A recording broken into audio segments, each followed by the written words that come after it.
Greetings, wherever you are and whenever it is for you. Where I am, it's morning, so I will go ahead and say good morning. My name is Alyssa, if we haven't met, and this is a guided yin offering. And if you're new to yin, I'll give a little bit of a spiel. I'll talk a little bit about the guidelines when we get into the first posture, but I want to say that I think that this is a very challenging form of yoga and that it asks us to be subversive to the dominant culture. It asks us to turn towards what is internal and to be very soft and easy. And it's not so much about doing, but instead supporting yourself and your body so that you can be relaxed. So you might choose to grab props if you're at home.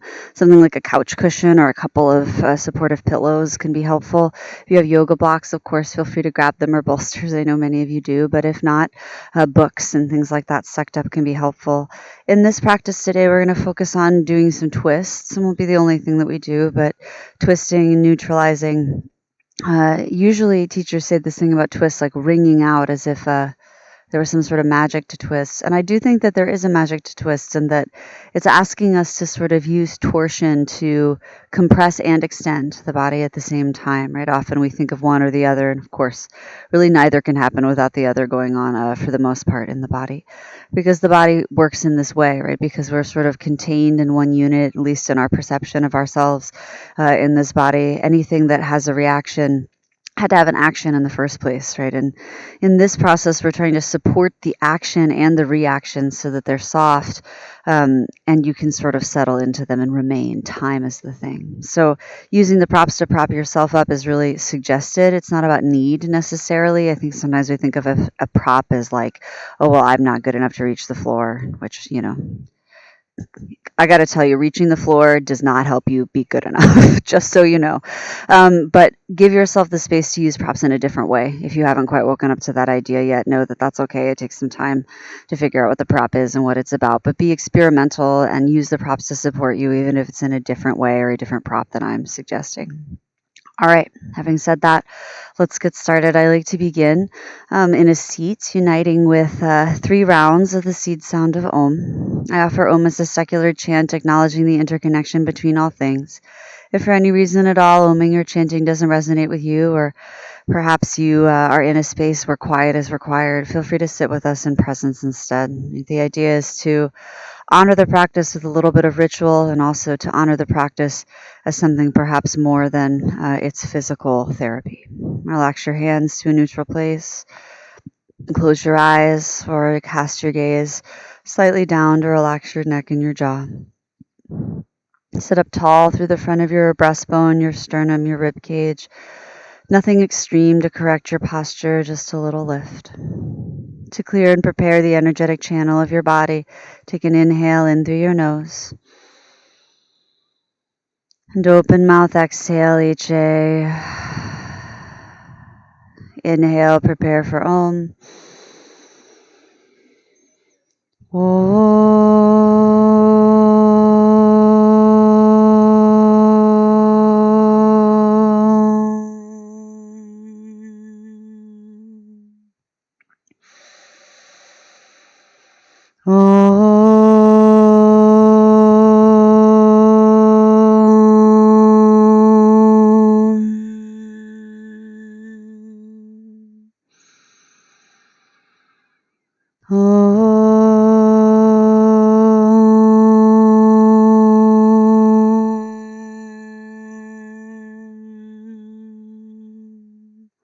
Take a long inhale in through your nose and a slow exhale out.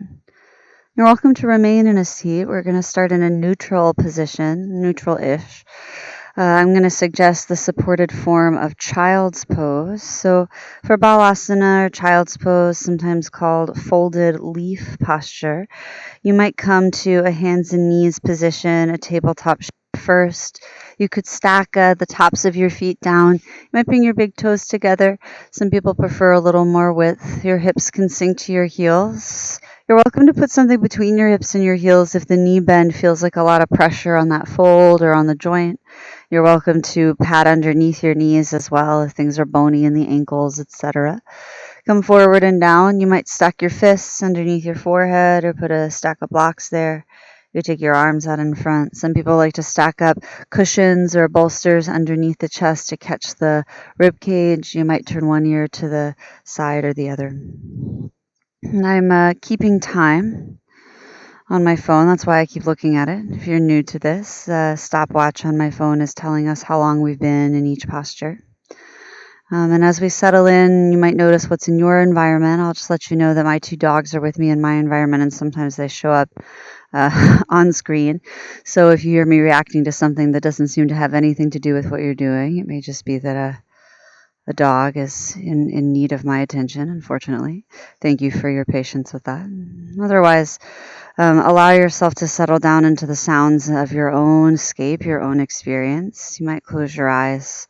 And it might take 20 or 30 seconds to figure out which version of the pose you're going to do. You might need to adjust and change heights on things. It's like you want to take the time to buy the shoe that actually fits you, right, as opposed to just buying the first one that you try on at the shoe store. Yeah, it's an old school idea, isn't it? Like, give yourself a little bit of room to consider settling in as part of this practice. And as you do settle in to support, I'll talk a little bit about the tenets of the practice. In teaching yin yoga for a few years, I started teaching a form of it in Wyoming. Somebody gave me Bernie Clark's book called Yin Sights. I'm pretty grateful to that person. Karen, actually, is her name. And reading that book and studying yin, because there was a restorative class going on at the studio I taught at, was important because I needed to sub that class sometimes. And I was really curious about restorative and yin and all these practices because it didn't seem like much of anything to me. When I did them, I was like, nothing's happening. And so it can be pertinent to really use our cerebral point of view to understand what's happening, so that we don't get caught or stuck in what we're used to experiencing, maybe from other physical practices or other yoga practices. And so we use these guidelines. Bernie Clark, who's one of my teachers, calls them tattvas or truths. There's a couple of others that we often add and others that are worthy of noting, but these are the basic tenets. Our first tenet is the edge.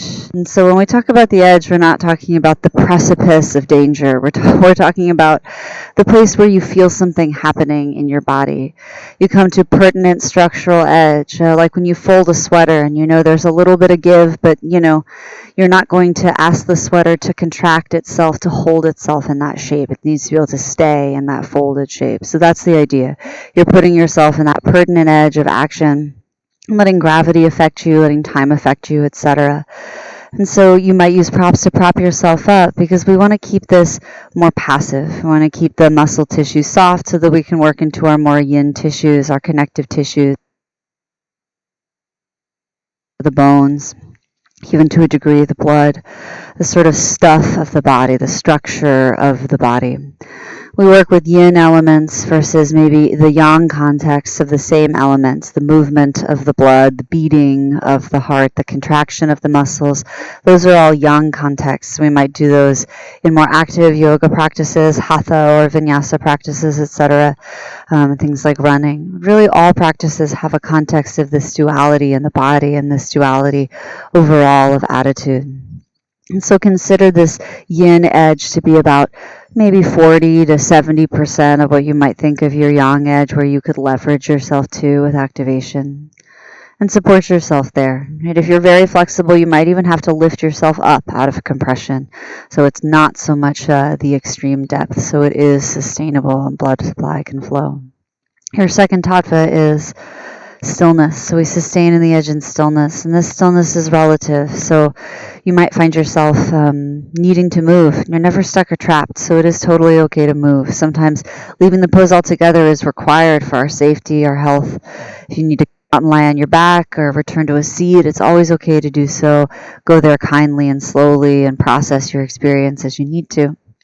But we want to be relatively still in the shape for that same action of yin. The more we turn on muscle to move, the less likely we are to put the exercise of compression into our connective tissues, the exercise of extension into our connective tissues.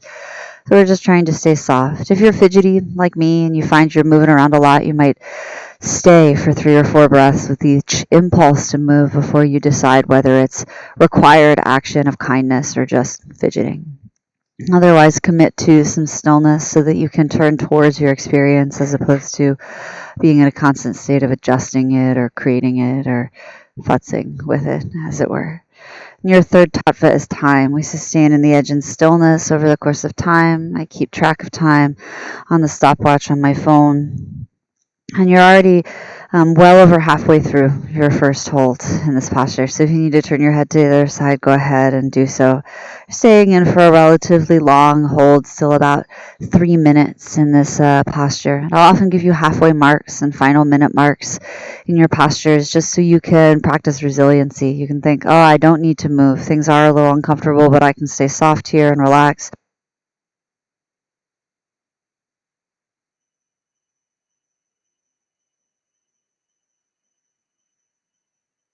Practice deciding what isn't work for you today. Don't give yourself permission to do either.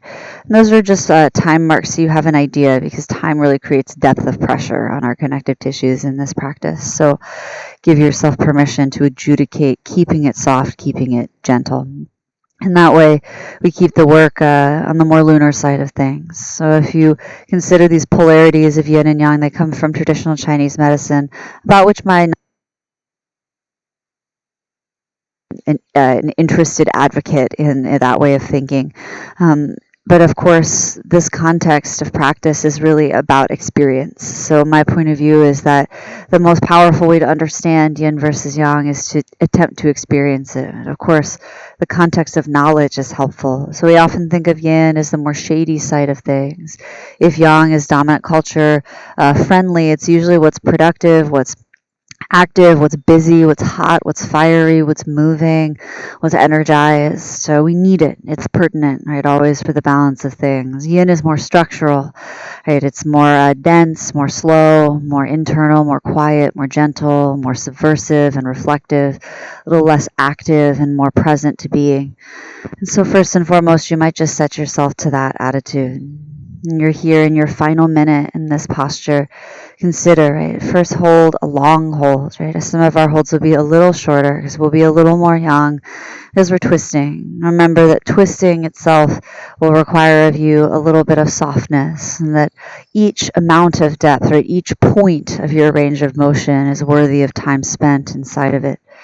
Kindness is another context. Silence. Use this as a meditation practice. Come back to the experience of your body. And always feel free to apply a little light ujjayi pranayama or a little deep breathing if you find that context will be of use to you. You'll hear a lot of silence from me in this class. You might hear some of the ambient sounds in the farm around me, etc.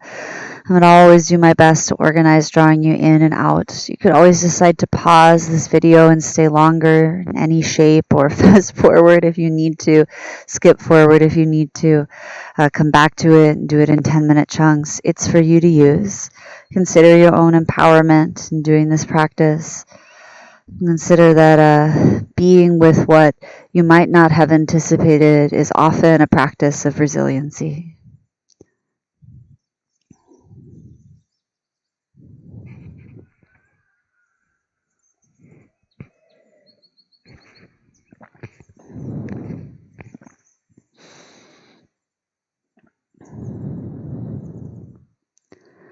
All right, little by slowly release your hold in this first posture. You might take a few minutes, sort of 5 or 6 rounds of breath to exit the shape, slowly coming upward and forward, perhaps to the hands and knees position, the tabletop context. Once you get to hands and knees, whether it's in 2 breaths or 10 breaths, feel free to move around a little bit. You might shift from side to side. A lot of us will feel the need to extend the legs and remove stiffness in the knees, that pressure making our joints stronger. I know it feels a little gamey in the joint situation. Sway from side to side and move your head and neck around. All right, our first twist, I'm going to work into the shoulders, opening up through threading the needle. So heavy in your right hand, you can take your left arm slowly out and up and just take a moment to lightly twist to the left. It might not be a lot. Sometimes my left arm is just about the same height as my left shoulder. You might have more turn in your rib cage. Maybe it's later in the day when you are. Well, I like that. Whenever you are. Take an inhale. And exhale to thread the needle when you're ready, underneath and behind your right wrist. Now, you're definitely welcome to land on the elbow and maybe a cushion for your shoulder. You might come down to the shoulder, ear, or jaw. You can put your right hand wherever you like. Some people love these more active, out round, behind variations. You can also roll down and sort of face your left arm. We're trying to work into the left shoulder and the back of the heart. We'll stay for time, breathing. Sometimes this pose feels like a face plant. You can always adjust the distance between where your neck and shoulder land and where your knees are. Sometimes longer or closer feels better. If you are blessed with sandbags or weights, you can always put weight down on your feet and cross your ankles to feel more stable. And sometimes it's just nice to bring your hips more to your heels and see if that changes anything.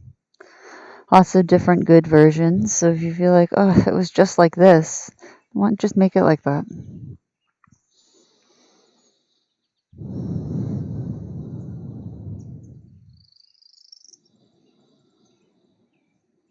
Remember that the status quo is always dependent upon the idea that the revolutionaries and the rebellion will only have so much resistance.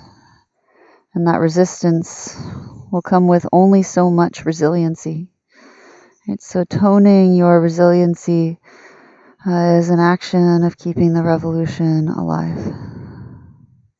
Advocating for the resiliency of the oppressed.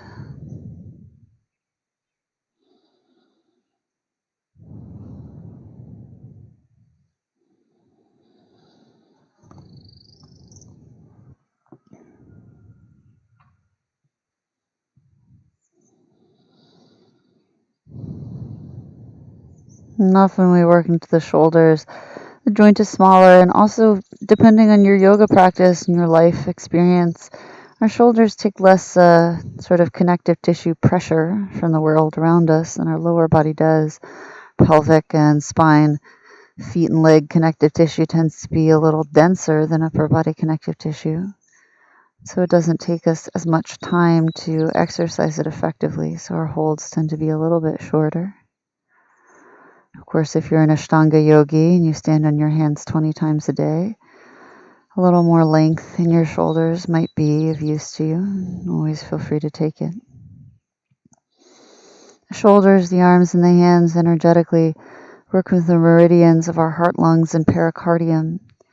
This is the space where we process change. In Ayurvedic and Vedic contexts, this is also the space where we hold and house our portion of the great universal soul. I think it makes sense that when the shoulders are tight or when we have to stay in a posture that asks a lot of our shoulders and their resiliency, that we can get cranky pretty quickly. So just notice, what are you practicing?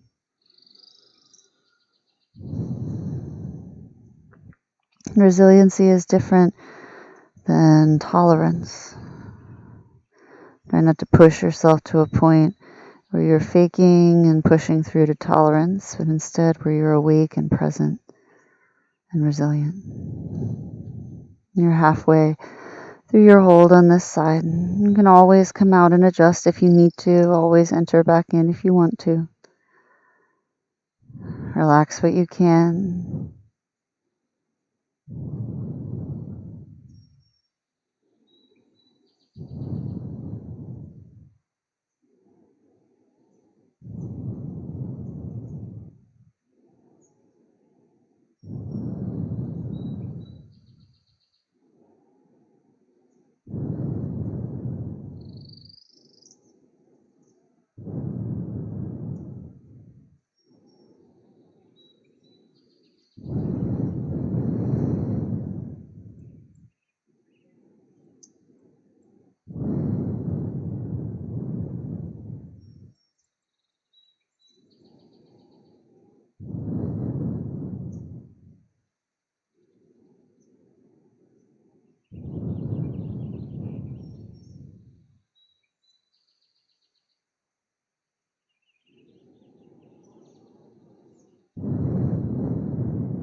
just about at the final minute on this side. We'll do a little bit of spacious opening in between.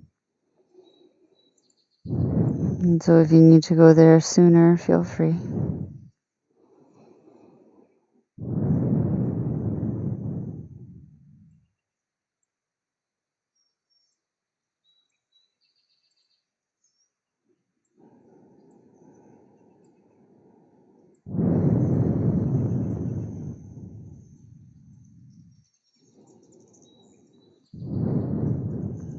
And then this final minute,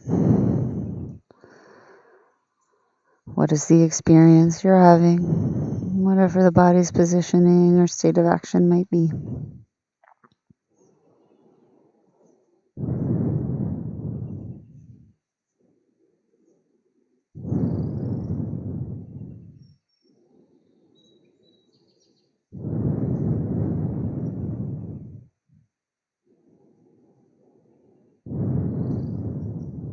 And very slowly, with great gentleness, return your right hand to the earth if you moved it. Use it to press down and very slowly slide your right arm out from underneath. If you have blocks nearby, put a block underneath your right hand. That's the one that wasn't underneath, so that your left arm can dangle and you can kind of shake it back and forth. You might need to bring your knees closer or further away to do this. If you don't have a block around, you can also tent up onto your right fingertips or just turn a little bit to your left so that you have more space to dangle your arm around. Roll it around, let the blood flow back into it. And also release in any other way that you prefer. And I suggest that you take a few circles backward through your shoulders, a few circles forward like you're swimming, maybe out and up. And we'll move to the opposite side in your own timing. You can plant down through your left hand and take your right arm up. And again, you might take a moment to twist to the right and just notice how far that is, whether it's the same or different than the left side.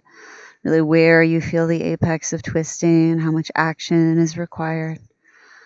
Use an inhale to spread the body and an exhale to thread the needle underneath and behind. Come down to the shoulder, ear, or jaw. And again, you might put a prop underneath your wrist. And we'll stay for time. Sometimes I'll demonstrate postures. Sometimes I'll come out so that I can speak to you or hold silence in the time. And just know that the screen and looking at it is probably less useful than closing your eyes and following your own intuition most of the time. Demonstrate really just for pragmatics, right? If it is easier for you to see it and understand it.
halfway.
I suggest that from time to time you notice what your attention is on.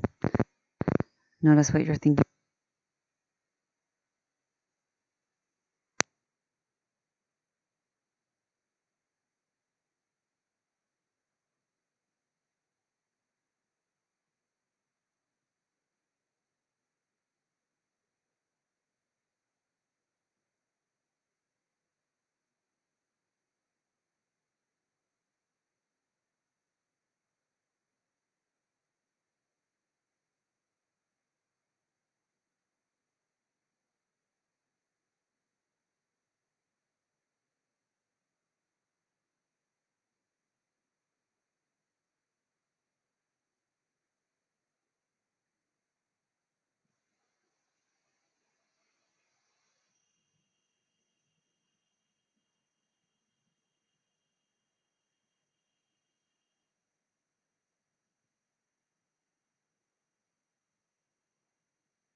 Left hand to go down on, hang your right arm, and you can make some circles, go front to back.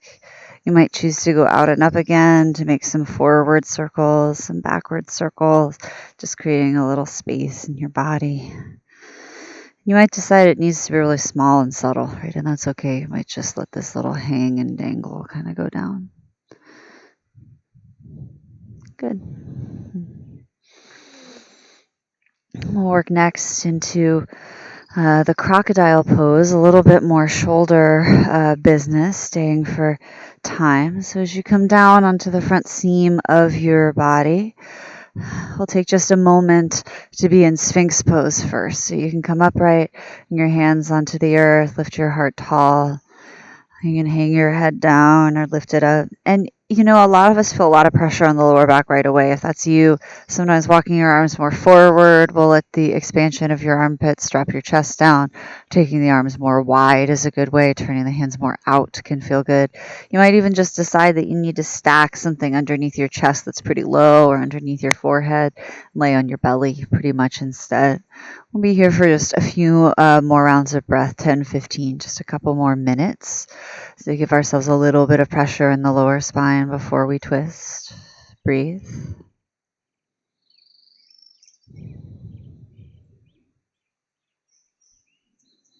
Relaxing is an incredibly difficult skill.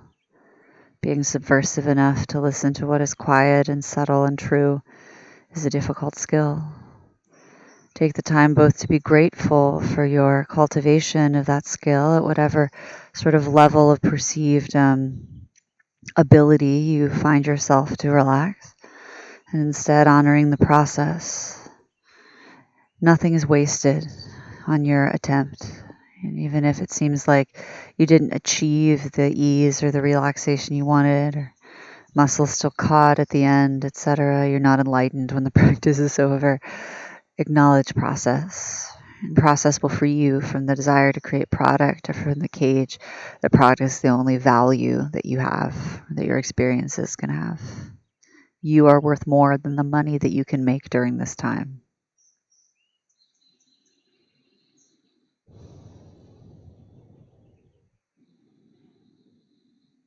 And slowly come down onto the front seam.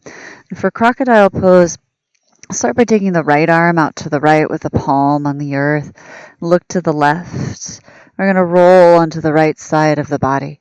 Now you can drop your left leg behind. Maybe the foot goes on the ground. You could take your left arm behind if you don't need it on the ground to support you. And also bend your knees and stack them like you're watching a movie that's over to the left. Some of you might straighten both legs and roll to the outside edge. We'll stay for time, not a huge amount of time here, but a little bit of time. Relax your neck. You can always put a block or your left hand underneath your head.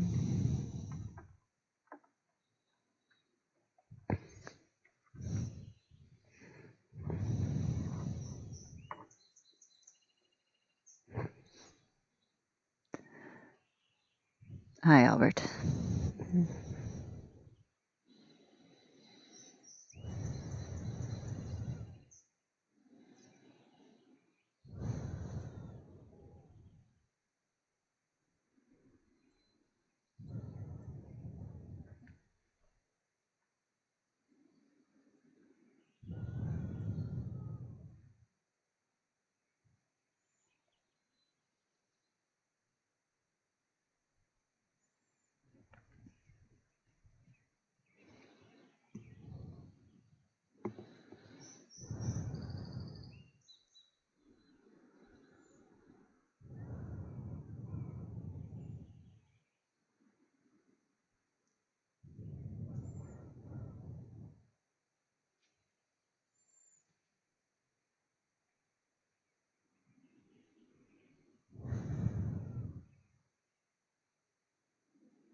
And about halfway through your time on this side. As you do this, know that if it feels like your palm is trying to flip up, like your thumb will turn down towards where your feet are, that's pretty normal. You can decide whether you want your hands to be lower, like closer down to your hips, or higher, like up towards your ear, the crown of your head. Different folks will have different ranges of motion based on the shape of the bones that create your joint, as well as the strength and tightness of muscle and connective tissue around that space. You start to feel any tingling, especially if it feels extreme or it distracts your attention. You start to feel any running, like that feeling of water or fire running. It may just be compressing a nerve, and that tends to not be so useful to us. So you can always back out a little, find a different angle, etc.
Very slowly begin to release your hold. You can return your left hand to the mat and slowly roll back onto the front seam of your body. I tend to find that opening and closing my hand is helpful, rolling my shoulder around. If you have a dog to pat, you might pat them, etc. And then in the center, if you need to take a moment, do once again to release. You can come back up to Sphinx pose for a minute, move your shoulder and neck around if you like. When you're ready, opposite side of the posture, take your left arm out to the left, whichever arm you didn't take out last time. Look to the right and roll to the left. Again, you might let your hips drop behind you. You might stack a hand. You might catch yourself with a prop if you like. You can use your right hand to support you on the mat. Roll it around behind the back if you don't need it. The ability to achieve the pose is like tiny comparatively to the ability to use the pose as a tool to achieve self-knowledge, love, compassion, resiliency, etc. So continue to notice. Mastery is of the dominant culture. What are you growing in the future? We're destroying hierarchy. Winning becomes less important. Achieving the pose less important. The process of experience becomes more important.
Halfway.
Final minute.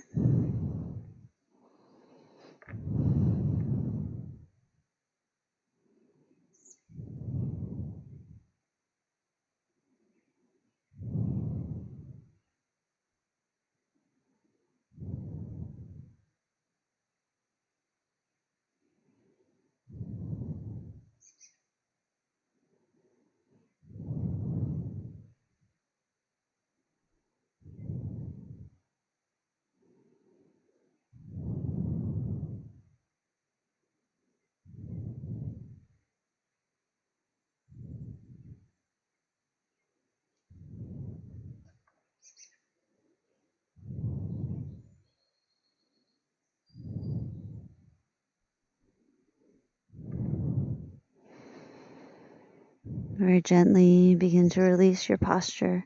Use your right hand to support you and take it nice and slow. Be very kind how you let your joint unravel again. And again, once you're back on the center of your body, you might come back up to Sphinx. You might open and close your hand or move your arm around from the belly down position if you wish. And as you're ready, I'm going to come up towards the seat. So you might press into the hands to lift the upper body. You might come to tabletop. Maybe you're familiar with cowing and catting in this shape, or undulating your spine or stretching your hips. And that's all good and welcome. We're eventually going to make our way to sitting. Now, if when you sit on the ground, your lower back starts to get sore pretty quick, you feel like you're rounded in your lower back because you have strength in your hamstrings and your glutes, there's tightness there, sit up on something. I sit up on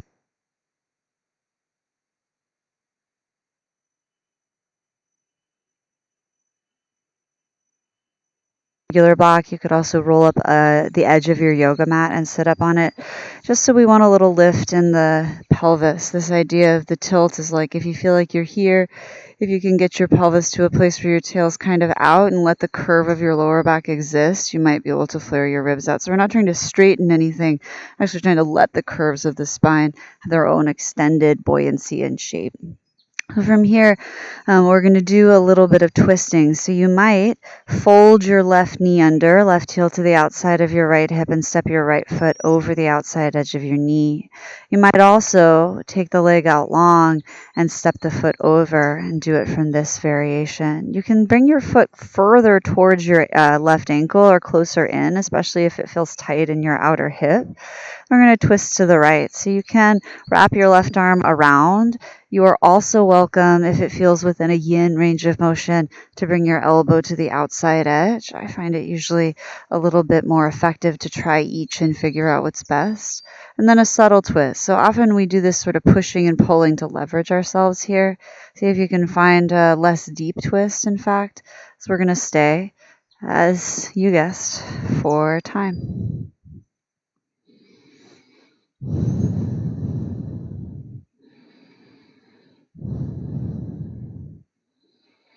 Do your best not to wrench your twist with your neck or your gaze. Not about getting deeper, but maybe about staying where you are in this position and experiencing.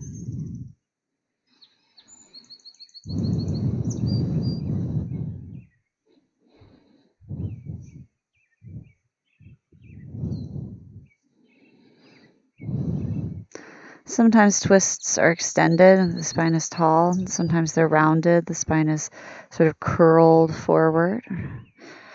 And so know that if you feel a little curled, you aren't necessarily doing the posture incorrectly. It's okay to be a little bit curled forward over your body or over your leg.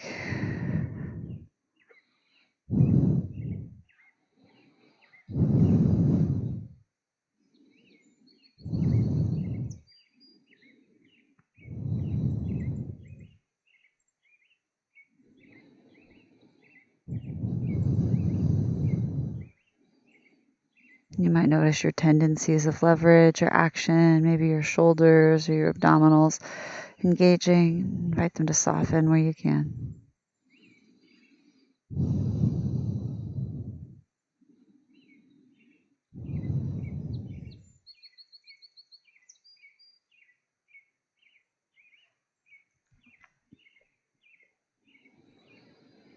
Halfway through your time in this posture, on this side.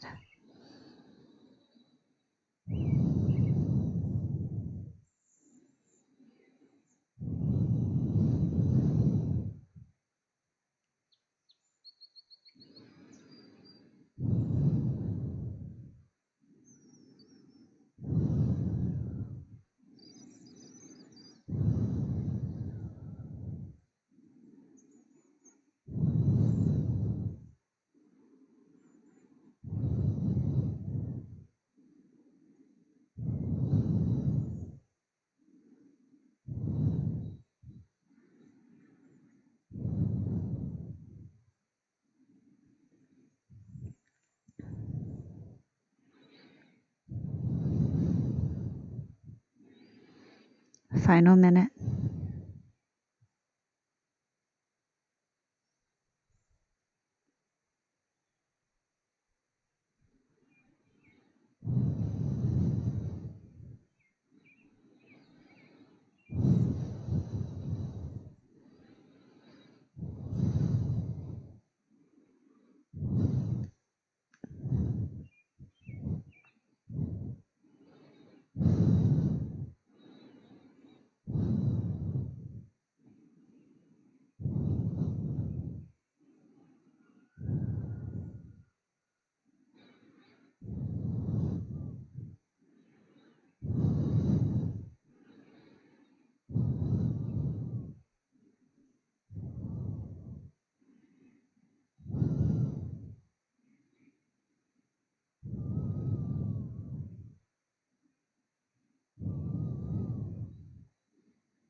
With as much sort of lightness and floatiness as you can, begin to release your pose. If it feels good to unwind to the opposite side to counter twist, feel free. I say take 2 or 3 breaths and maybe ease in to that counter twist so it's not a super deep or fast wrenching in the opposite direction of where you just were. We'll do another posture before moving to the opposite side. This one requires a little more forward folding. So take your right leg out long. That was the one that was on top. And bend your left knee. The sole of your left foot might come to your inner thigh. It might also be a wider angle with your knee, and you might not have contact there, and that is okay. We're going to do 3 variations of this. One where we fold forward, direct. One where we turn over the right leg and twist. And one where we side body bend over the right leg. If you know that you want to stay in one of those 3 for longer, begin with it regardless of what I offer. Feel free. Let's start by folding forward over both legs, just wherever center feels like. And we'll be here for about 2 minutes. You come to your hands or your forehead. You could take a block or a stack of books and put it underneath there. Catch your torso with the bolster. Relax your right leg. There's no need to extend through the toes or flex through the ankle to keep the hamstring turned on. If the straightening of the leg is a lot, roll up a little towel or a t-shirt, bend your knee and put it directly underneath your knee so that you don't have to worry so much about the back of the knee taking pressure if you feel it. It's even okay for your toes to kind of flop around or roll in. We tend to think we need to manage the shape and that this is something negative, but there's nothing negative about where your body can relax. If there's pain, etc., then of course, don't stay there. It doesn't feel right. Don't do it. I try not to put the rules of culture onto the body and its function.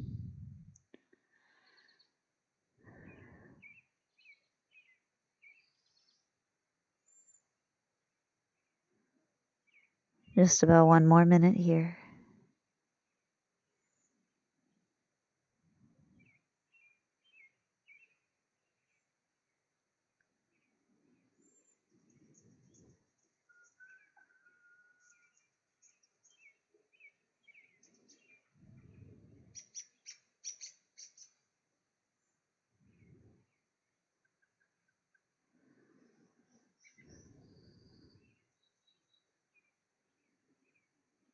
Good. Feel free to stay here. Or you might slowly, maybe even walking yourself over with your body hanging down, move to fold yourself over your right leg. You can change the angle of the legs if you need to. And again, you might use props to catch you as you come down so that you don't have to be active where you are. Hang the head if it's available or stack the palms.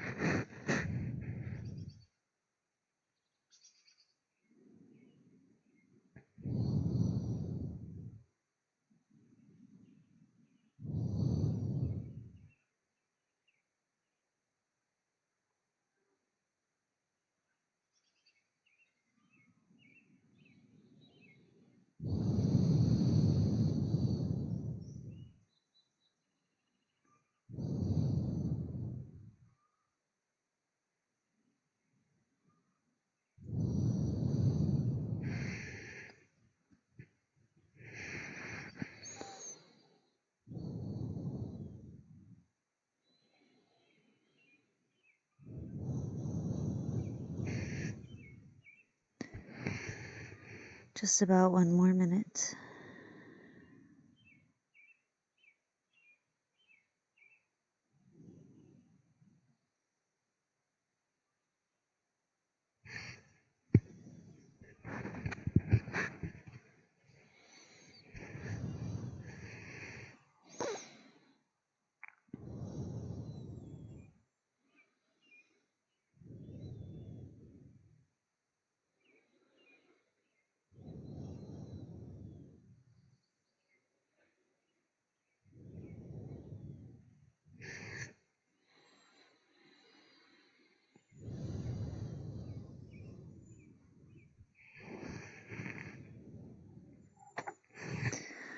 And feel free to stay or to begin to twist your chest to the left. So again, you might use props inside or outside of the leg, maybe on top of the leg. Turning to the side, you can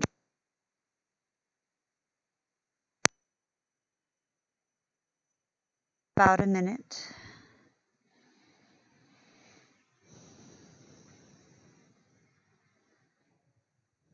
Or about 2 minutes, excuse me.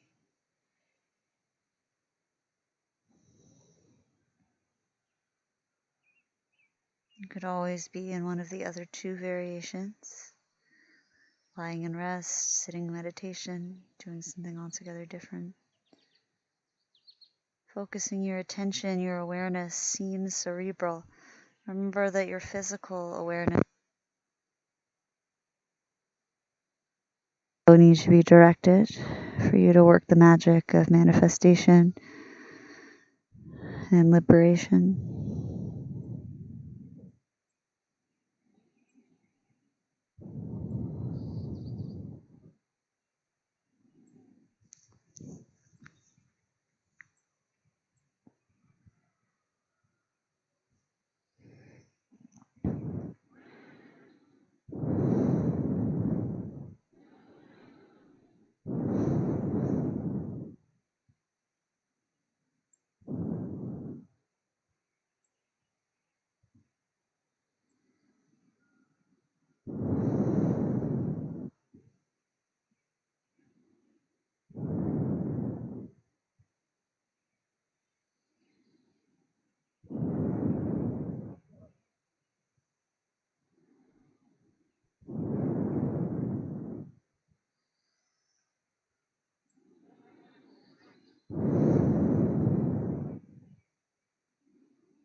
Very slowly, maybe dragging the head, begin to release your pose on this side.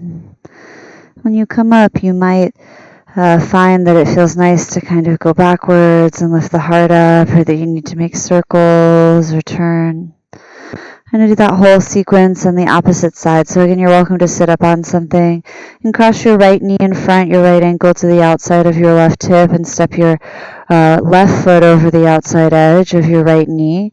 Also take your bottom leg out long and do this crossover further away with that left foot to your right hip. We'll begin to twist to the left. Again, you might wrap your arm around. You can also go through if it feels good. And go over the outside edge if you wish. Wherever you end up, let that twist exist as softly as you can. It doesn't need to be at full leverage. It doesn't need to be perfect. Your head might come along for the ride just as far as the neck can stay soft.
halfway.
Final minute.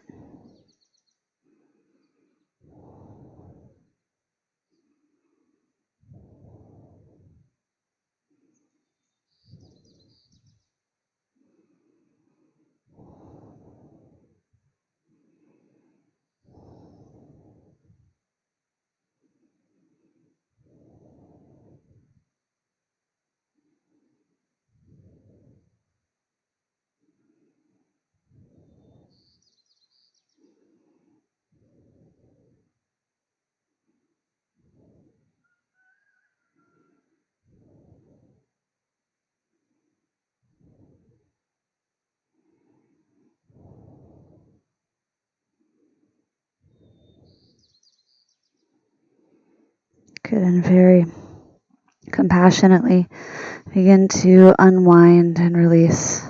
You might immediately head in the opposite direction. There might be an extension of your leg that feels most required to you. You might go back at an angle or back all the way and open up your heart like you're showing your face to the sun. And then as you're ready, take your left leg out long and fold your right knee. And we're going to fold forward in this half butterfly shape. And again, this is a 6-minute posture, but you might give yourself permission to stay in one of the versions for longer. Transition every couple of minutes. A different variation. If you know there's one you want to head to that we're not in, you might go to it immediately.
You might stay as you are, or slowly, maybe even crawling over low, come to fold over your left leg. And again, you can always stack up props to catch you. Sometimes this is a much more rounded shape, and that is okay. In fact, you might make it that way on purpose, even if it need not be that way by essential action. We'll stay here for a few minutes before heading on. Often these are intended twists that effectually work into the lower back, into our quad lumborum. There's a sense of sort of side of the back stretch, side body lengthening as well as twisting.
All right, you can stay right there. Start to turn and twist the center of your front ribs to the right. End up in a kind of a side body bend. You can support your head with your hand or hang it. You're always welcome to use a prop underneath the side ribs or underneath your arm to give yourself more rounding. And take your right arm and hang it behind you. And utilize it up and overhead. Some people prefer that. Breathe where you are. Slacken anything that doesn't need to be recruited. Truly don't do any work you don't need to do during this time.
Good, and very kindly and slowly, perhaps supporting the head on the way up, release your posture.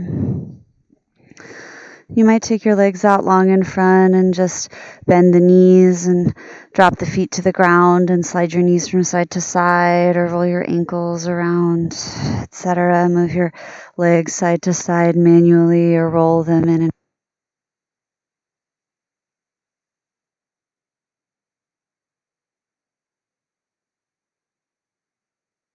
of your body.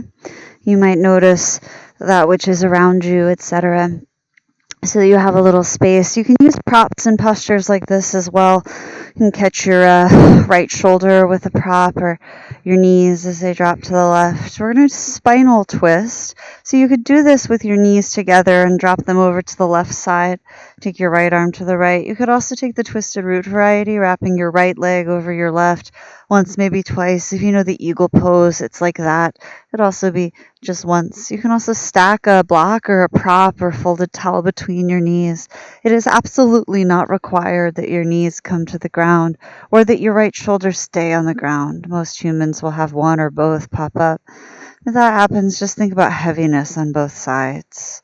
Think about letting the back of your bottom left rib cage stay on the ground. You're rolling over onto the side of your body. You may want to adjudicate some lifting and then settle in. I tend to suggest letting your head be neutral or turning it to the left even.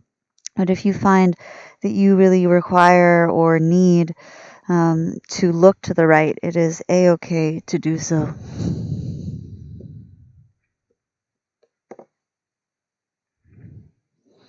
And we'll stay for time. It's our last hold before resting.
Halfway.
Final minute.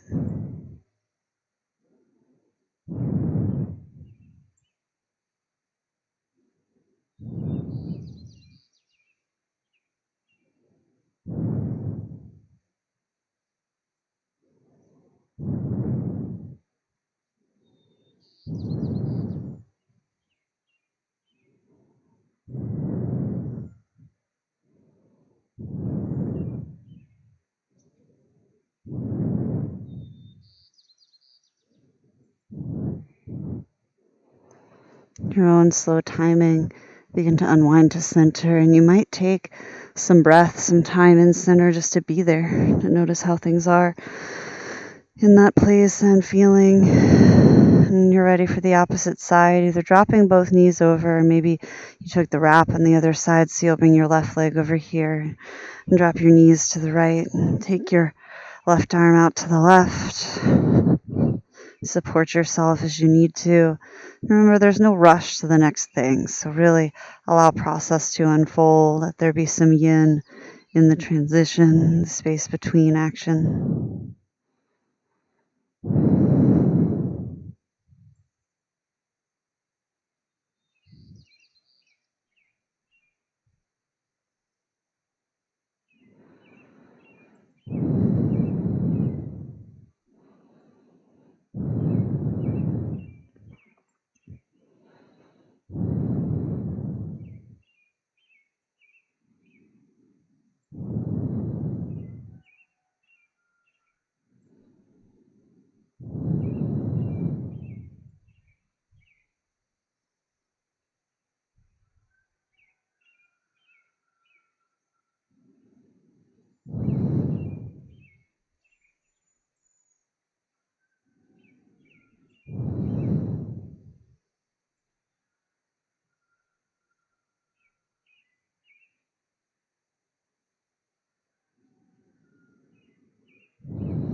Halfway.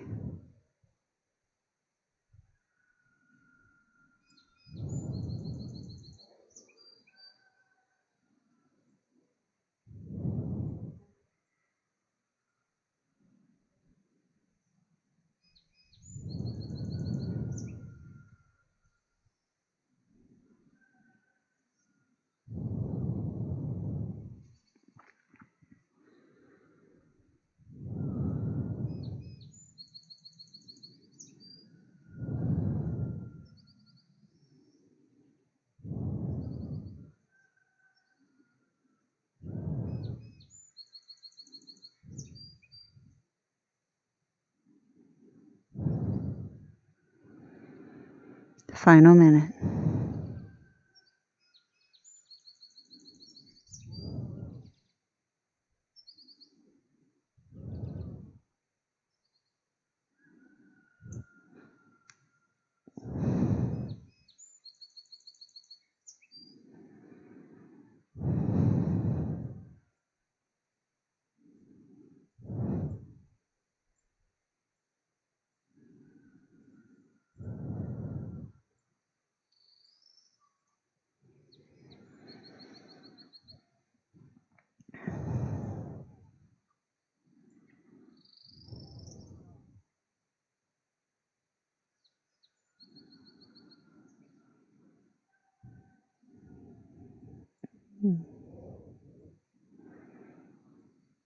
Kindly begin to release your hold in this posture and slowly draw yourself back towards center and give it a squeeze.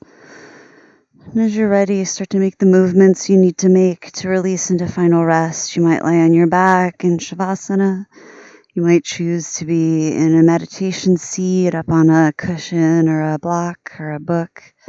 You might choose a restorative shape like legs up the real or imaginary wall, or to place a bolster behind the knees.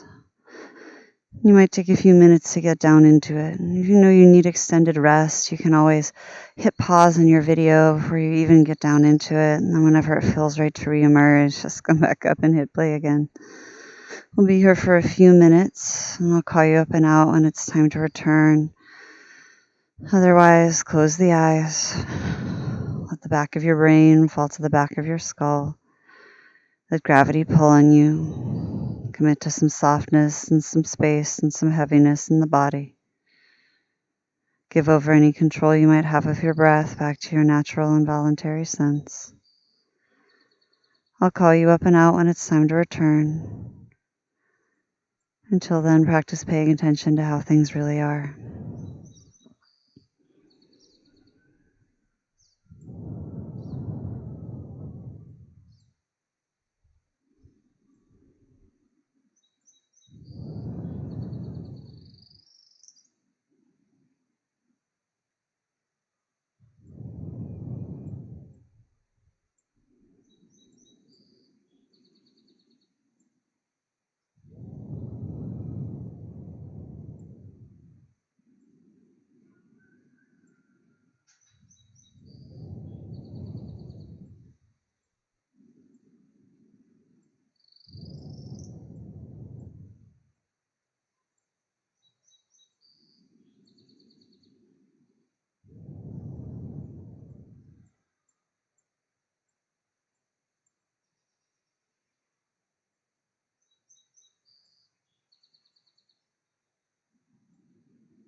Om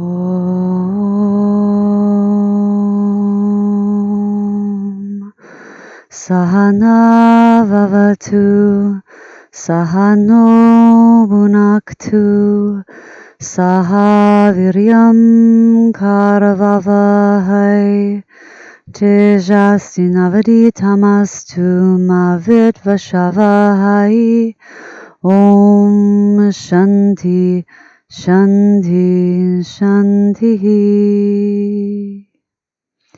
If you're lying in rest and have the ability to continue and wish to do so, please feel free to lie and rest as long as you like.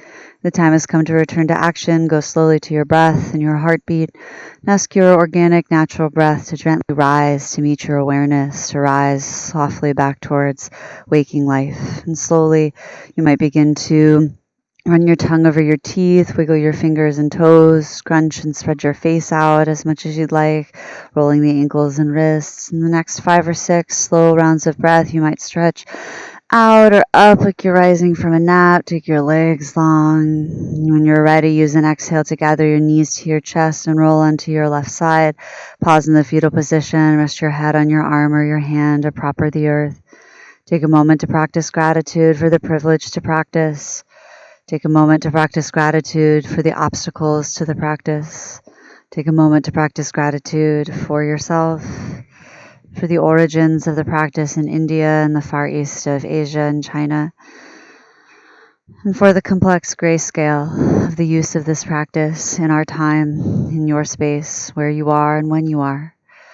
Take a moment to allow yourself to be complex and powerful, kind enough to sit with that reality as you utilize this tool. When you're ready, use your top hand to press yourself up to a tall seat, and we'll seal in the practice together. As you transition, that's a traditional chant, also textualized from the Vedic lineage. I learned it through the Ashtanga lineage of Krishnamacharya. The overarching meaning of this particular chant is about us learning together, right? I think some people translate it as student and teacher, but really we together I think of as the community of self-made learners, the community of folks who are turning towards practice and process again and again. Its meaning is may we together